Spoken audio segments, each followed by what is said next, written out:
Hi guys, it's Kelsey. I'm your co-host most of the time for Two-Face Wrestling Talk and Raw and AEW reviews, but tonight I'm your solo host for the Ring of Honor Final Battle post-show review. And I want to know what you guys thought about the show.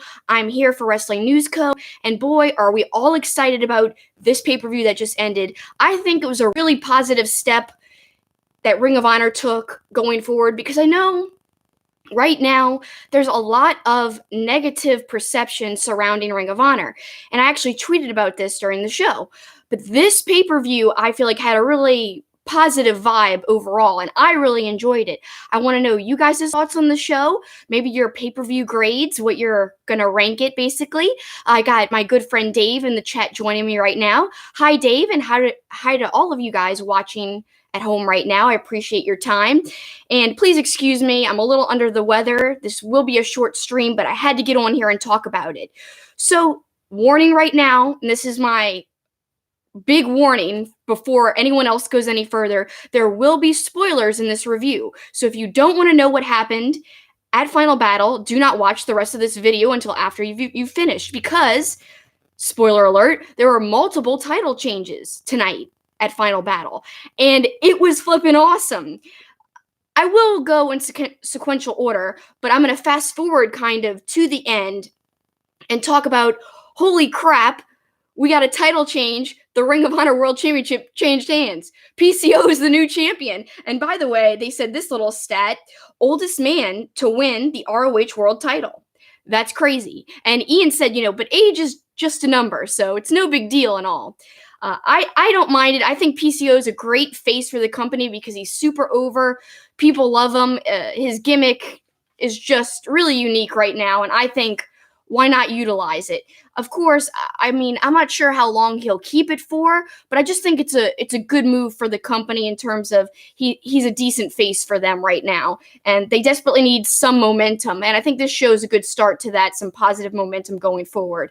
So let's kind of go through the show. I think something that you could say kind of defined the show were some hardcore matches, some intense matches, because we had quite a few street fight-ish type of matches, including the Haskins Bully Ray match, which was extreme. The Briscoes match for once was kind of tame and normal compared to some of the other matches on the show, including the main event, the PCO versus Roosh match. That was really intense. But we had some nice differently paced matches. Another kind of heated match, I would say, is Taven versus Vincent.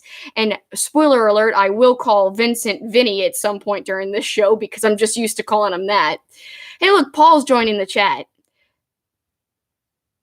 Yeah, he's been covering football, so he's not with me covering these shows, and he's saying he hopes the Ring of Honor show was better than the blowout games he's covering at football right now. He should be done soon, though, and joining us. Not really us on the show, but joining back, and he'll probably be watching the show later tonight. Yes, Paul, it was great, actually. I really like the show, and I'm going to go out on a limb here and grade it. I'm going to grade it a solid A. Now, I know there were some flaws here and there. Any show has that, so I'm not going to hold it against it. I really do think it was a strong pay-per-view overall. And, Paul, you better sign off because there'll be spoilers soon if you don't want to get anything spoiled. You're lucky you tuned in when you did, because I just said one before you logged on.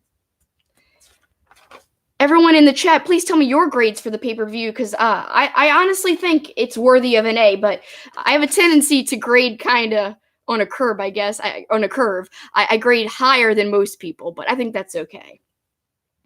So let's talk about some of the matches. I mentioned the Taven versus Vincent match, which I really liked a lot. But even before that, I think the first match, the opening match, was really good and was a good setup for the rest of the show. It was fast-paced. It was fun. It was Skrull and Flip versus Flamita and Bandito.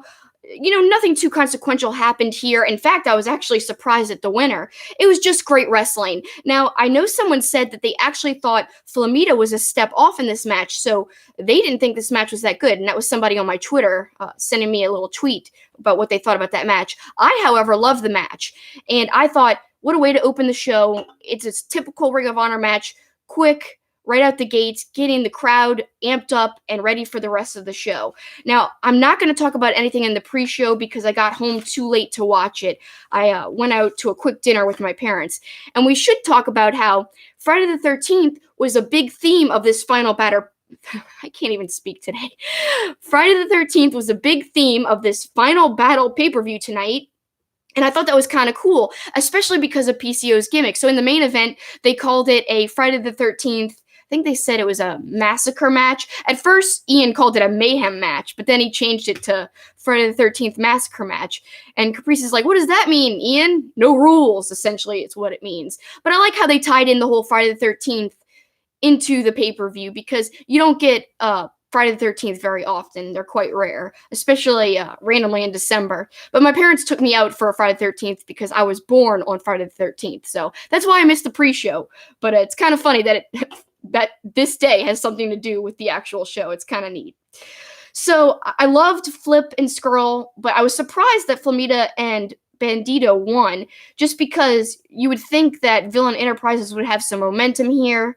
Obviously, there's all kinds of rumors swirling around that Skrull is not staying in Ring of Honor. And I tend to believe those rumors because his great friends, they're over in AEW. So I really don't think he's going to stay. So maybe, he's kind of just biding time. Maybe they're just booking him in small matches like this, in which case it would make perfect sense that they wouldn't win. But it was still good to me, and it did what it needed to do. So then onwards, the match I mentioned, Vinny versus Matt Taven. See, I called him Vinny right there. I said I was going to do it, and I did it. Self-fulfilling prophecy, I guess. I really love this match. I think there was a wonderful story behind it. They're kind of playing up that Vincent went crazy. He couldn't take... They're kind of explaining away his change of personality by saying maybe he got tired of Matt Taven trying to go after his singles aspirations, and just he lost it. And now he's not getting along with his friend, and it's a brutal feud. I really like it because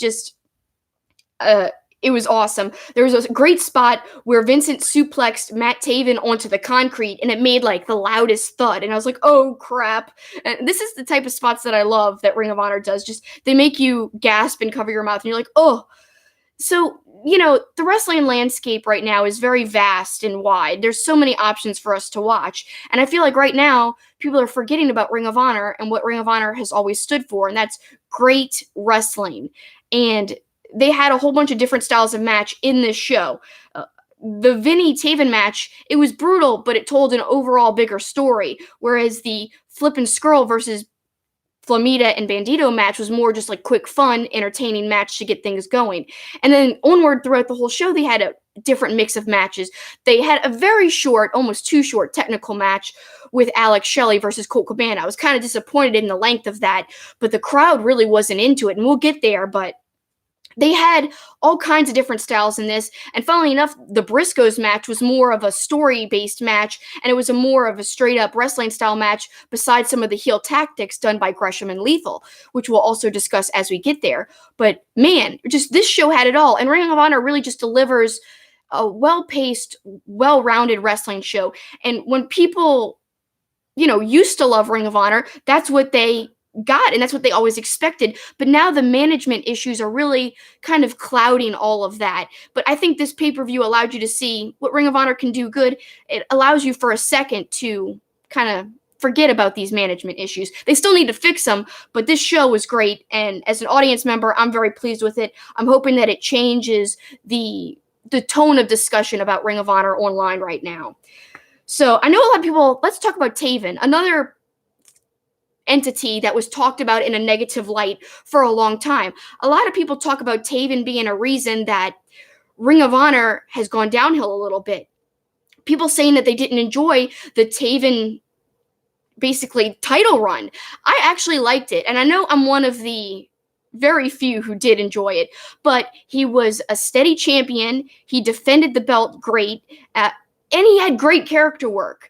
And he had some amazing matches, like his match with Lethal, where they went so long, and I think it ended in a draw, if I remember correctly. That was a long time ago, but I loved that match. So I enjoyed, the whole leading up into Taven winning the belt and holding the belt, and I thought it was great. But some people use that and say that's a reason why Ring of Honor was on like a downhill decline, basically.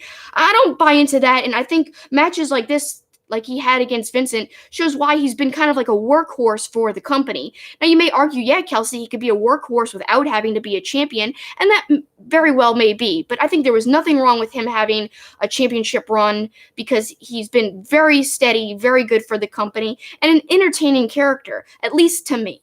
And so, again, this was nothing more than just another instance of him being entertaining as a character, especially Vincent. I really enjoy Vincent. I think his character is very unique and different. Just the whole horror thing. He comes off like a cult leader, I think, in all of his promos, and I like that a lot.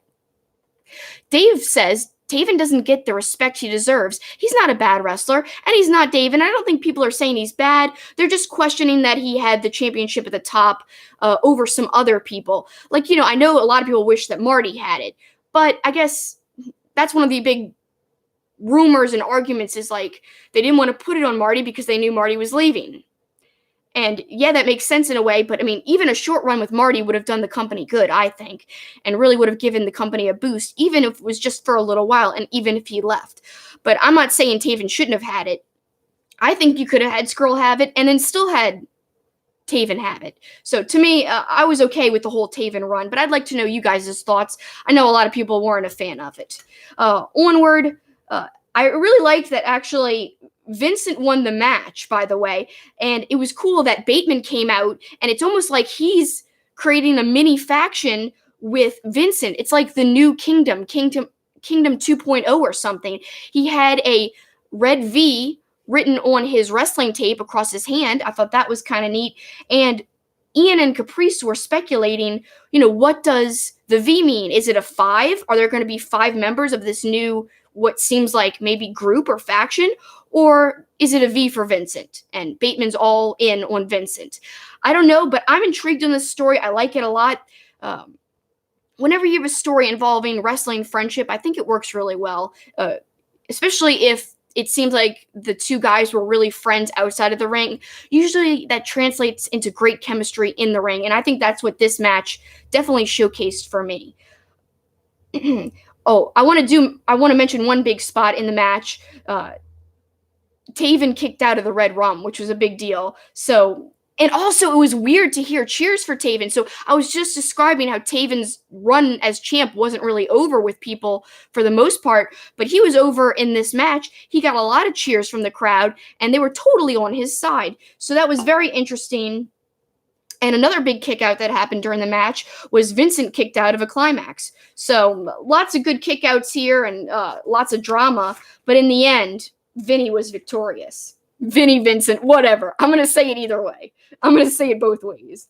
Then we had another brutal match, and it was like a very violent sandwich. And I think Ian and Caprice might have even said something to that effect on commentary, because right after the Vincent Taven match, we had Bully Ray and Haskins. And I saw both opinions about this match. Some people really loved it. Other people weren't a big fan of it. And I'm going to read some quotes from people on Twitter that I wrote down. At DBW Podcast, Bully versus Haskins was crap. He said the show's been great, just felt like Haskins and Bully went too long. But then my friend Ori said, what? I loved it. Then we had at Cool Guys Since 01 said, I've been into everything in this show so far, but that street fight, nothing really terrible. I just hope that the championship matches pick things up. So two people didn't like the championship match then. My friend Ori did like it. I liked it a lot because I thought it did what it had to do. So, it really put Haskins over, and the crowd was really behind him. It really made people hate Bully. Isn't that the point of the whole match? And it delivered, in my opinion.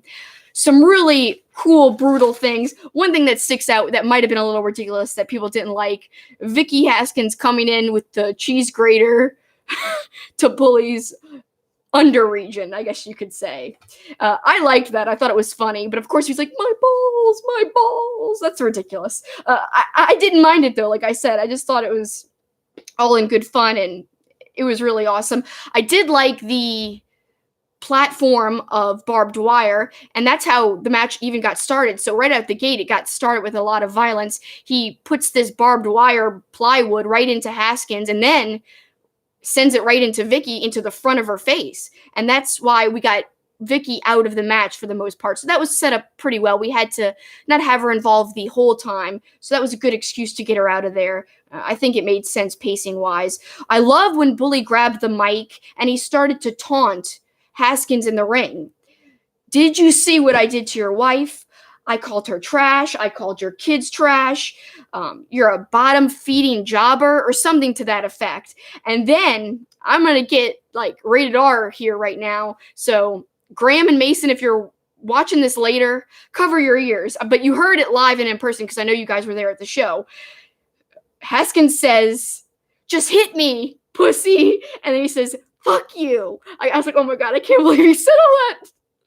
I mean, I could believe it, whatever. It wasn't that big of a deal, but it was really awesome and a great comeback to Bully.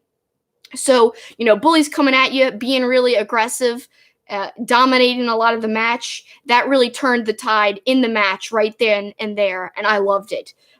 Thought it was really, really potent of words to deliver, for sure. And I like how even Bully was shocked by that. And as I said, that's when kind of Haskins got some momentum, and he started to dominate a little bit in the match. But then the pacing went back and forward. But overall, in the end, Haskins comes out victorious, of course, after Vicky comes back in and gives him some help. Hi, Joe. Thanks for joining us, and thanks to everyone who's watching right now. We're reviewing Final Battle, giving it grades. I'd love to know what you thought, Joe. If you saw it, I gave it a good solid A. And we're talking about the street, I guess you could call it the street fight match against Haskins versus Bully Ray. And of course, we had some interference there with Vicky, but I liked that. And I liked it all. And I love the little touch about Bully beating up the ref when he couldn't just beat Haskins. He beats him up, tosses him out.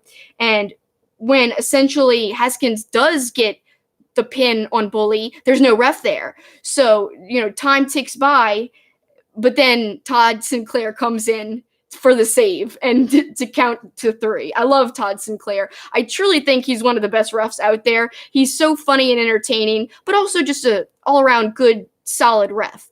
The other day I was talking about my favorite refs, and I forgot to mention Todd Sinclair. I think he shouldn't be left out of the conversation. I know another ref I mentioned the other day was Red Shoes, and I think this was during our AEW live post-show review, so if you guys want to know what the conversation, how that all got started, check out the AEW post-show on Wednesday night, this past Wednesday.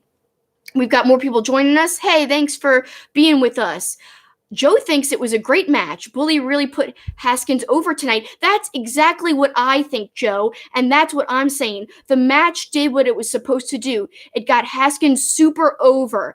It really made him seem like the ultimate good guy, like he overcame. He was the underdog that beat the odds, beat this Bully, metaphorically and literally, because Bully is a bully, and he beat him. And I just think that was great. Like you said, Joe, it did what it needed to do. A+ in my book. I just read some comments before you logged on about why people didn't like it. However, I disagree with them. I thought there was nothing wrong with it.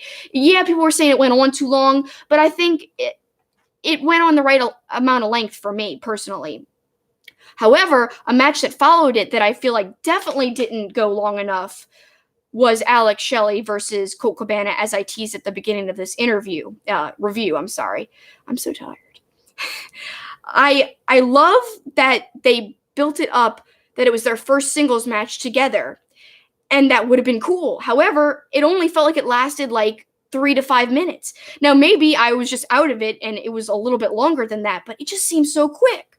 And I loved Colt's cheeky smile as he kept doing the shoulder stall. I really liked that. He just had like this little smirk on his face, like, haha, I know how to, counter what you're doing. I just love that. Colt's one of my favorites of all time. And that's why it's an extra shame that he didn't get to go to length with Alex Shelley, because it could have been a great match. Hi, Michael, and hi to everyone who's watching right now. We're just breaking down the show, and I do want to make another note, something that I loved about this show, the commentary. I'm a big fan of Ian Riccaboni and a huge fan of Caprice Coleman. Caprice is so over the top, but I love because when he gets serious, Caprice can be fun, yeah. but he gets serious, and when he does get serious, he really gives a wrestler's perspective, and he really gives a psychological perspective on why wrestlers are doing the things they're doing, and I love that. I think that's not done enough today.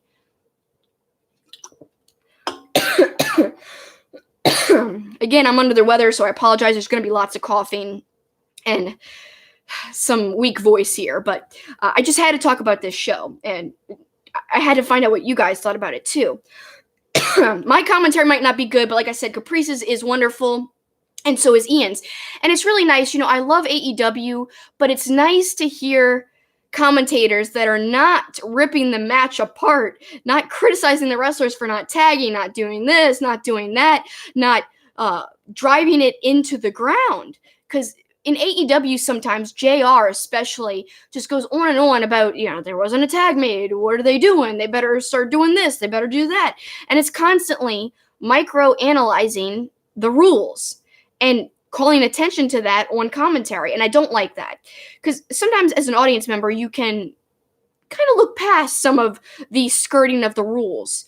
But when the commentator is throwing it in your face constantly, then it becomes hard to overlook those little nonsensical parts of a match. So to me, I love Ian and Caprice because they go together very well, and they don't call attention to those weak points in a match or in a whole show where the rules might be skirted a little bit. And if they do call attention to it, they explain it away, instead of making it seem like it's a problem with the match, the problem with the wrestler, the problem with the ref, or the problem with the company. And I love that about Caprice and Ian. So to me, they got to be one of my favorite commentary teams out there right now. And I know that's a bold statement, but people forget about them in the overall commentary discussion. And I think that's a shame because they really are good and they don't get enough due props, in my opinion.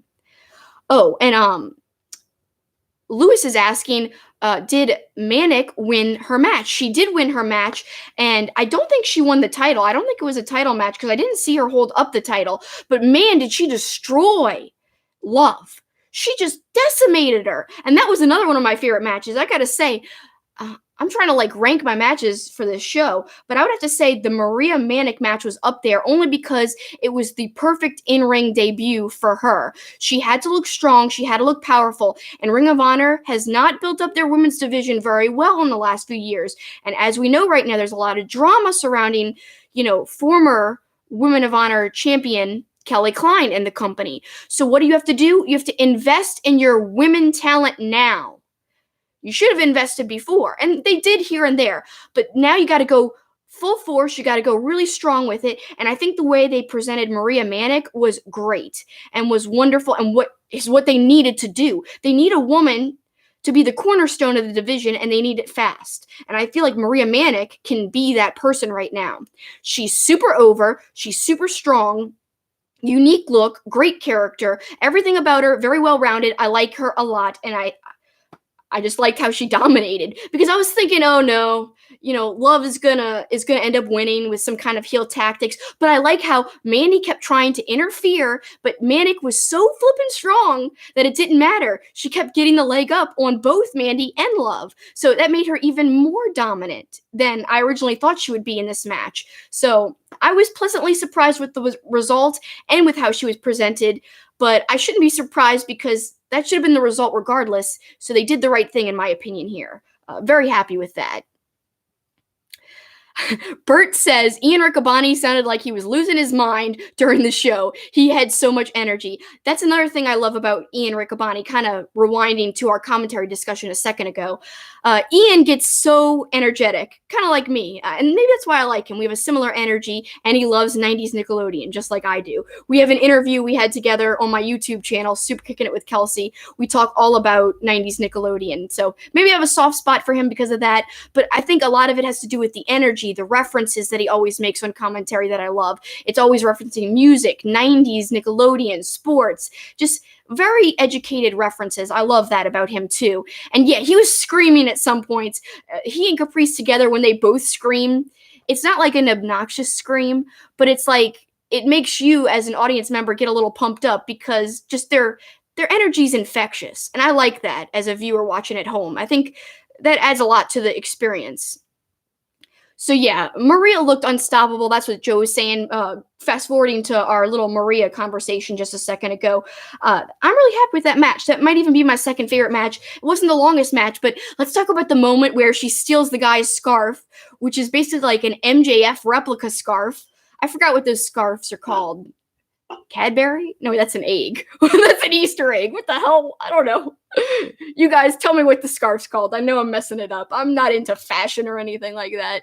But anyway, he had a scarf like MGF, and Maria Manic steals it and just wears it, and she's cockily walking all around the ring like she owns the place. I love it. Such a great character touch there. I think she took Bobby Cruz's water, and then I love how Ian and Caprice were like, I wouldn't drink that.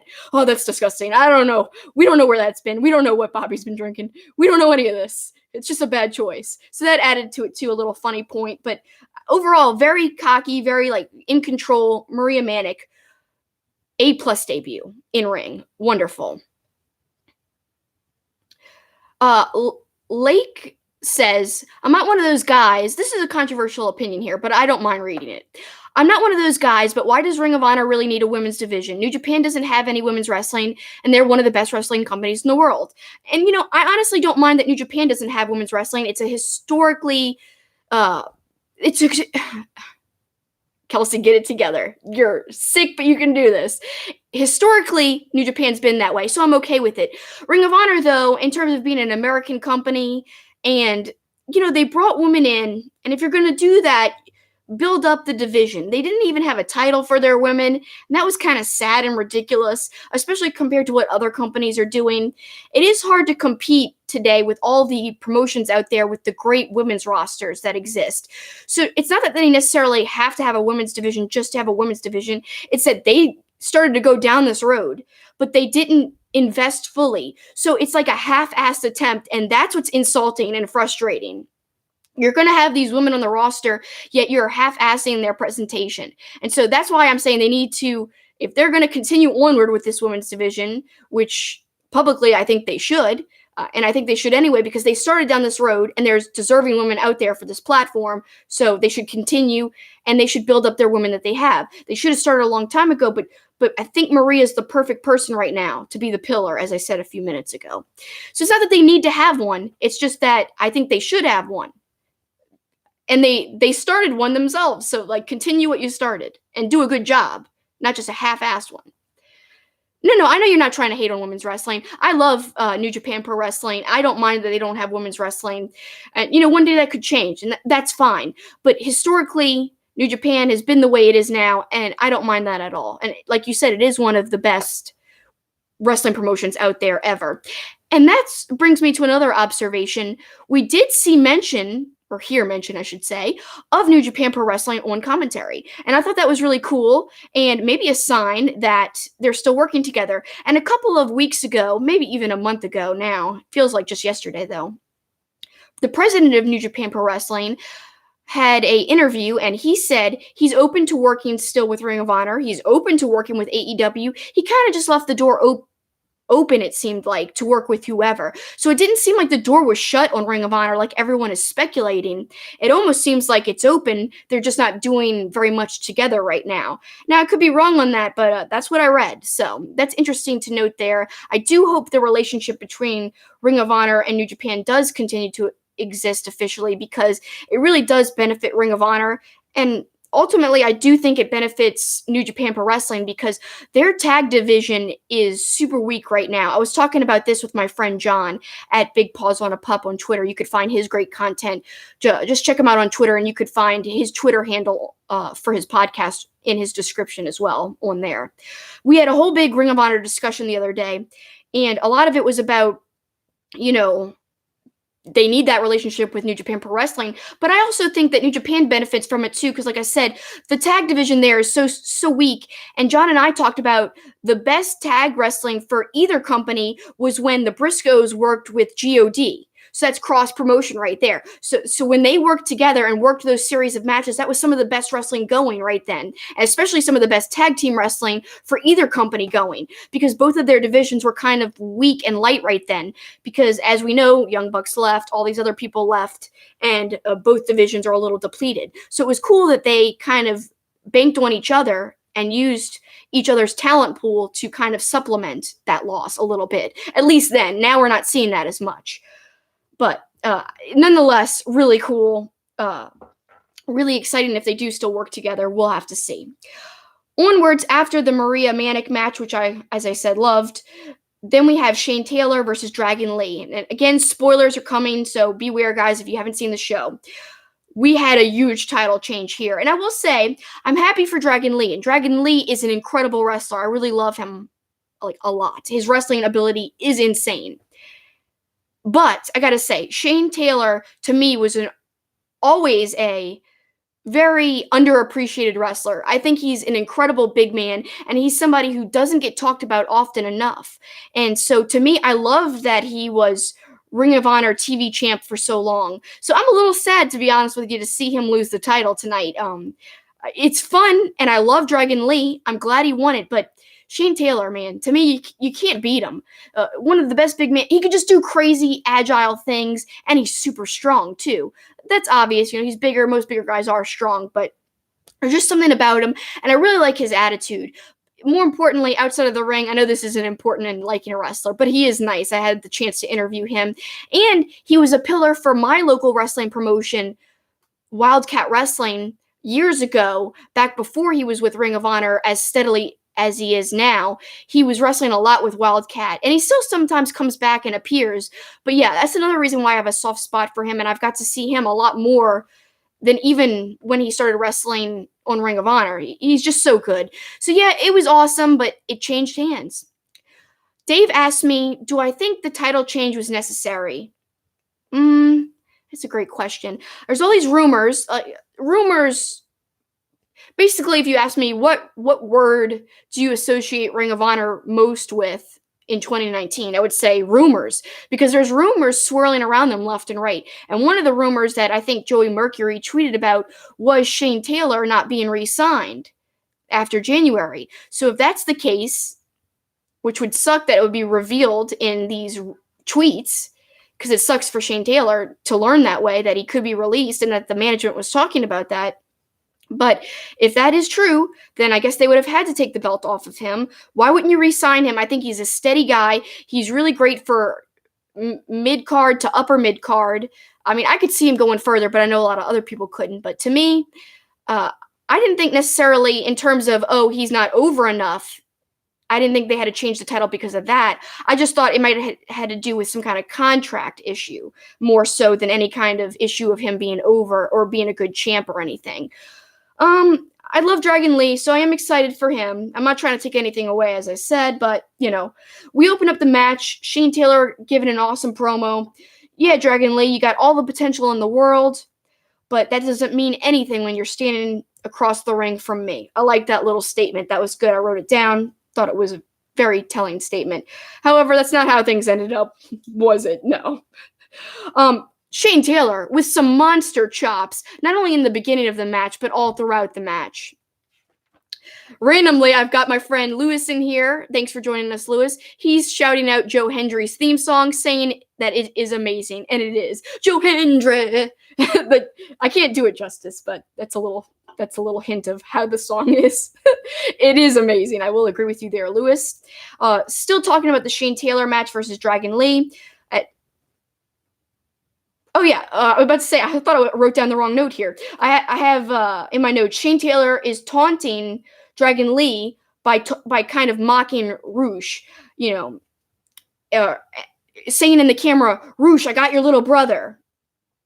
I like that. And then on commentary, Caprice talking about, you don't always cover somebody to pin. You cover them to do psychological play and mess with their mind psychologically. And that's what Shane Taylor kept doing. He kept not covering Dragon Lee seriously. I liked how Caprice, he basically explained that away. Very cool. Again, Caprice is underrated on commentary, just like Shane Taylor is underrated in the ring.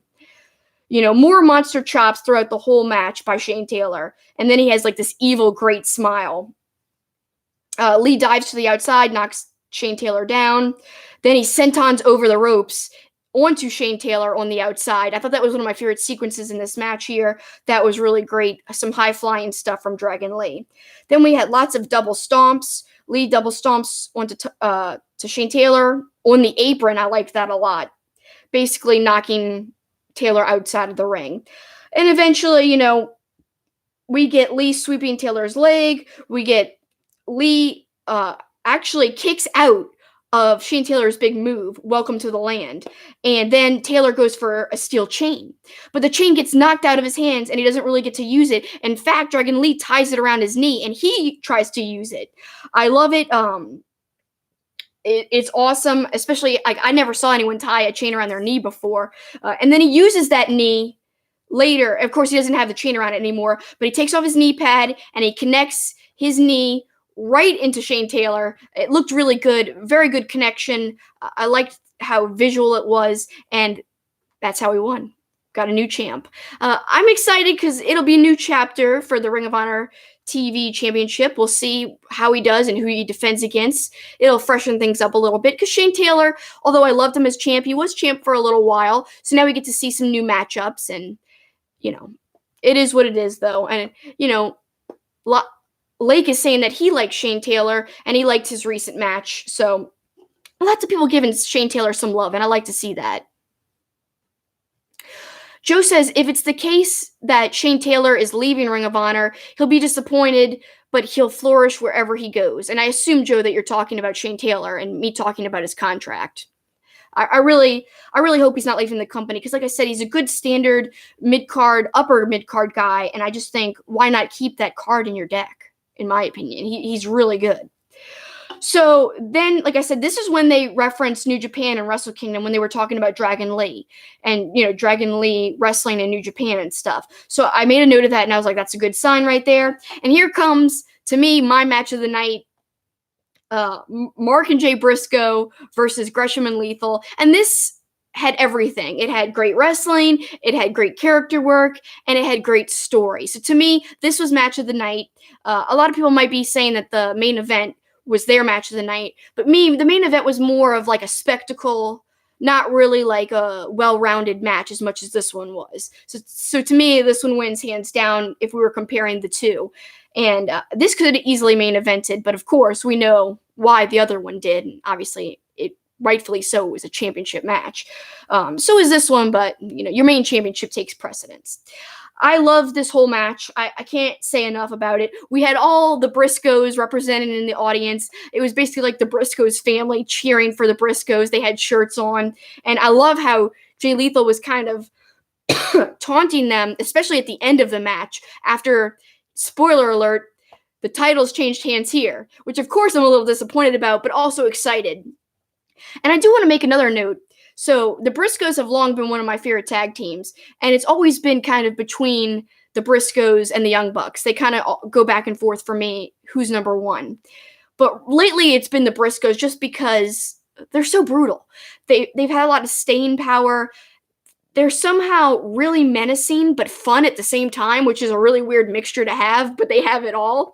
And recently, Ortiz and Santana, they were interviewed. I think it was Chris Van Vliet, and Chris asked them about, their favorite tag team. Ortiz said he thinks the GOAT tag team is the Briscoes. He said they're the best tag team ever. And he said, we spout off always saying we're the best, nobody's better than us. But he's like, truly, it's the Briscoes. So, there's a reason Ortiz said that. It's because the Briscoes really are the best tag team ever. They really, really are. I love them so much. I think they're just incredible. They might have to be the GOAT for me right now, especially current tag team wrestlers. I do think the Young Bucks are close behind because they're very innovative and done a lot for tag team wrestling as a whole, but the Briscoes have been around so long, really steady for Ring of Honor. I'd also like to talk to you guys. What do you think?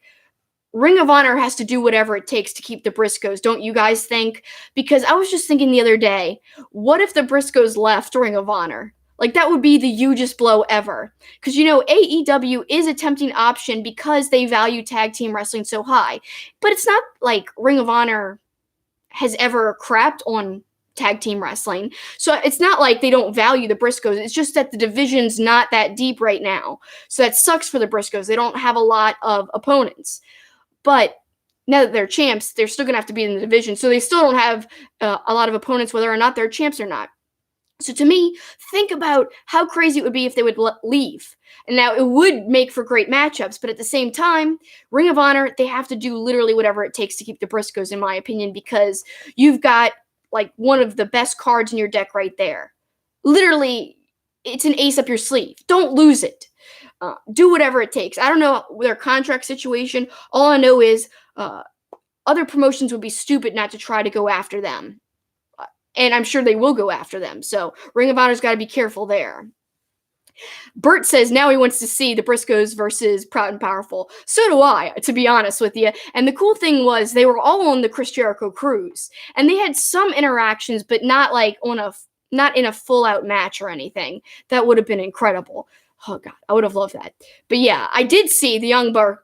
Why can't I speak? I did see the Young Bucks versus Proud and Powerful, who were then called LAX, and it was flippin' amazing. You guys can't even imagine how great it was. It was way better than their Full Gear match. It was basically as good as their recent Texas Street Fight match, the Bucks and LAX match that I saw on the cruise. It was just as good as that. So, but man, Briscoes and Santana and Ortiz would just tear it up for sure.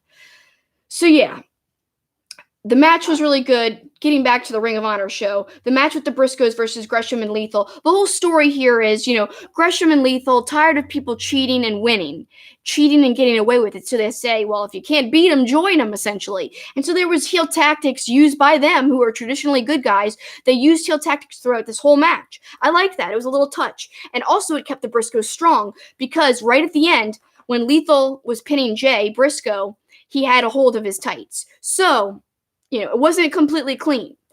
There's a lot of good stuff in here that I could break this down, but I'm not really big into going down in my notes, even though I took extensive notes. I hate reading down like all the moves that happened in exact order. Plus, I'm going to continue to break this match down on my podcast next Friday. So guys, stay tuned for that because I'll have my co-host Paul with me, and he'll be able to tell me his thoughts as well. I'm trying to scan through my notes. What I should have done is highlight the best parts because I wrote way too many notes. This was cool. There was a lethal injection with just one hand. That was probably one of my favorite parts of the whole match. And of course, they did show a replay, and that was definitely worthy of a replay because it was awesome. I can't even do, like, if I had tried to do a lethal injection, I couldn't do one with two hands, much less one. So, man, props to Jay Lethal. That was flippin' incredible. I like how Gresham kept trying to say, let's go for the Doomsday. And then, like, the second time when he was trying to go for it, it didn't work out. They got knocked off. Jay got knocked off and kind of wiggled out of it. Love that. I love how at the end of the match, the Briscoes are so PO'd that they lost. They throw a trash can of streamers into the ring, and that's when Lethal is taunting his family, and the Briscoes family are like, "You suck!" to Lethal. I love that. That's such a great exchange. But I really can't go through the whole thing. It's like 3 pages of notes here. I loved it. Let's just say that. I think that was my match of the night. If I had to rate it some stars, I'm not trying to go all Meltzer on you guys, but I rated a good amount of stars. Like 4.5, I think, 4.7. I think in that range was pretty good. Joe says, and this is an interesting comment here. I like this thought a lot. He would love if ROH and AEW would work together. And so would I, honestly. I think Ring of Honor, it works well with partnerships. I think they really do well when they partner with people in terms of sharing their talent pool. I think they get a lot from other talent pools as well. And I think it would be a beneficial relationship in both ways. I don't think it would be one-sided. A lot of people, of course, people who are kind of down on Ring of Honor would just say, no, just squash Ring of Honor, wait till it's out of business and absorb the wrestlers. I don't want to see that happen. And I don't think anyone should want to see Ring of Honor fail. Think about what Ring of Honor has meant to wrestling history, especially in the recent past where non-WWE wrestling started to go on the rise. And think about even WWE's their top stars of the last decade. How many of those came from Ring of Honor? So many. So to me, Ring of Honor has meant so much. You can't just let it die out and hope for it to die out and hope for it to fail. To me, that'd be a bummer, and it would be silly to root against them.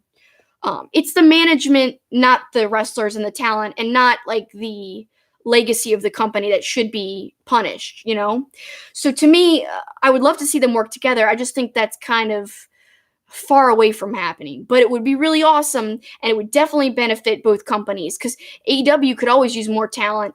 And hell, like you just said, we just had in our comments right here, let's have a Proud and Powerful versus Briscoe's match. That could happen if they work together, and people would pay big money to see that. I know I would.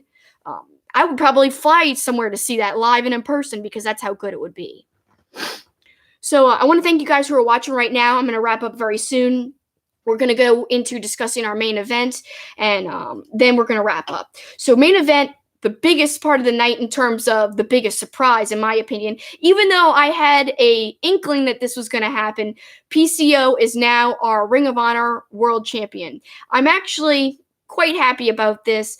As I said at the beginning, if you guys didn't catch it, I said this is a good decision by the company. He's a good face for the company because he's very over. He's a unique character. And, Roosh was awesome. He's an amazing heel. He's an amazing wrestler. But, it probably helps to have someone who can talk to the American audience, someone who can, even though Roosh was super over with everybody, and there's nothing wrong with him not speaking English as much, but it's just like, Ring of Honor needs a face right now, pushing the company, promoting the company, and PCO just did a round of interviews with other sites and stuff, and other podcasts, and you need somebody who's going to push the product constantly, who can do those interviews, who can get the product out there. So to me, even if it's just for a little while, PCO really has people on his side, which means people are technically on Ring of Honor's side. So if they're tuning in to see PCO, it's helping Ring of Honor. So overall, good decision there. I'm a really big fan of it. I love Roosh's two-tone suit, the white and the black. It harkens back to the whole Naito thing, but also makes me think of the character of Two-Face from Batman the Animated Series, who classically had half of a black, half of a white suit. It was kind of not black, it was bluish black, kind of. But I love that look on him, and it was really cool to just show his character development. I loved it. And they talked about it on commentary too. I love how commentary mentions these little tiny tidbits like that. So many cringeworthy parts. I think the most cringeworthy in a good way, it made you gasp or say, oh my God, I can't believe that just happened. One of those instances was, so Roosh starts to get all these barricades, and he starts to stack them up. And of course, barricades, they have these pointy edges, I guess, or bottoms. So the pointy bottoms were pointing up when he was stacking them. And I was like, they're not going to go through it. They'll set it up and then nothing will happen with it, right? No, man. PCO goes into him from the top of the stage. I was like, holy, that hurt. And then later he kind of slides into him. He doesn't really go on top of them, but he goes off of the hearse, kind of sliding into and near the pointy edges of the same barricades that were set up at that moment. So that, I think, to me was the most brutal part, but tons of crazy stuff.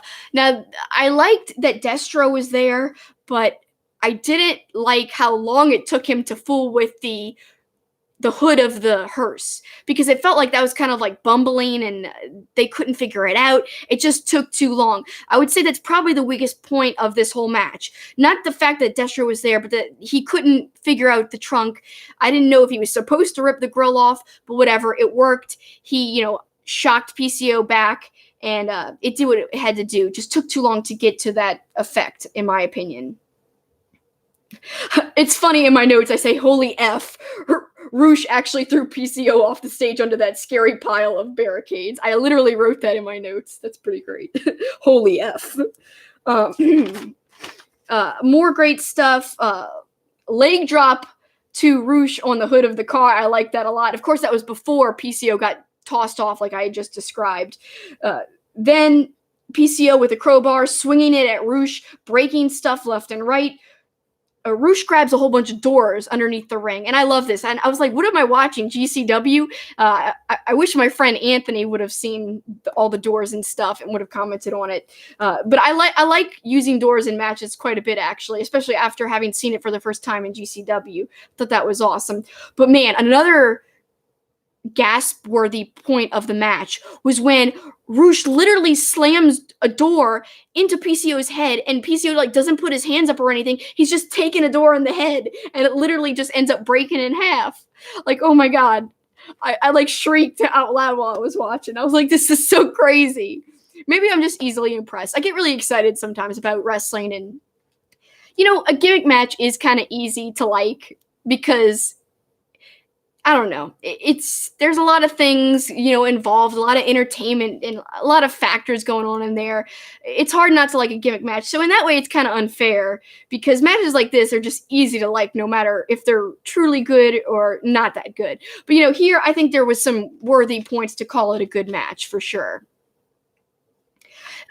I do like this comment from Blake here. It is a bummer that Roosh got such a short title reign. I do agree with you there, especially because he had such a dominant winning streak and a dominant kind of reign at the top, not as champion, but just like, his build up to the championship was so like well done, so perfectly played out, and then he just goes and loses it to PCO kind of shortly after getting it. So I see what you mean there, Lake, and I do understand that point, but I think PCO is, like I said, the face they need right now. It's a smart move overall, but who knows, Roosh could win it back in a few months. It's not like it's all over unless he's not going to be involved in the company, but I don't see that happening. I think he's still going to be involved. I think he's still going to be a top contender, and this just makes things a little more interesting for a little while, and he could always win it back. So hopefully we'll see a second reign from him, and maybe that one will be longer. Who knows? More crazy parts in the match. This is when Ian and Caprice went overboard, but in a good way, when they started to yell about the match. Don't make me say his name. I'm going to say his name, with the PCO salt. And that's essentially how PCO won, was with a PCO salt. And that was into a table, by the way. So there was all kinds of things involved here. Tables, doors, a hearse, crowbars, barricades, anything you could think of was involved in this match. It was wonderful. I really liked it. I liked the hearse a lot. That was really unique. Overall, my thoughts on the whole show, I loved it. I think it did what it needed to do in terms of it. It moved storytelling along in places that it needed to. I really can't think of a huge flaw for this show. I really, really can't, except for some, awkward points here and there in some matches, but that could be said about any wrestling show. So overall, I'd love to know you guys' complaints, because there's nothing wrong with constructive criticism. If you disagree with my grade of an A on the show, that's more than fine. But, I gotta say, I hadn't watched Ring of Honor live in a long time. I'm way behind on Ring of Honor TV, and that bums me out because I used to watch Ring of Honor very faithfully for a long time. And it's not that I don't want to now, it's just that there's so much wrestling to watch, and now that I'm reviewing it more for like a job type of situation, it's hard to get to Ring of Honor because, everyone wants to hear WWE, AEW, but Ring of Honor is still a huge part of my heart. So it was kind of like, it felt good to return back to Ring of Honor roots and watching Ring of Honor again. And even with all the negativity, I think you can see a little shining light of hope. This pay-per-view presented that to me and made me feel that way, like there is a shining light here. They can get past all this stuff. And, I do want the wrestlers to be treated fairly, though. So even if their public perception improves, I hope, whether or not it's publicized, I hope they start to make changes if there are these things that are bad going on backstage. If talent really isn't being taken care of, I hope they make moves to change all of that for sure. But, it is what it is. There is that negativity out there. I'm hoping this show can change some people's minds. Maybe make people look twice at Ring of Honor and say, hey, let me get back into this a little bit now. Let's look at some of our comments right now. Matthew Lopez says he enjoyed the show. I'm glad to hear that, Matthew. Bert says there were certain points throughout the night where the crowd seemed very quiet. Very true, Bert. Especially, and I mentioned this earlier in this show, I think during the Colt Cabana Alex Shelley match, they were dead quiet, and that is a true shame. In fact, I've got to read a great tweet that someone sent me. Did I write it down? Oh, yeah, here we go. At CrazyPete315, someone was shouting boring and some booed at one point. What exactly is Ring of Honor now then?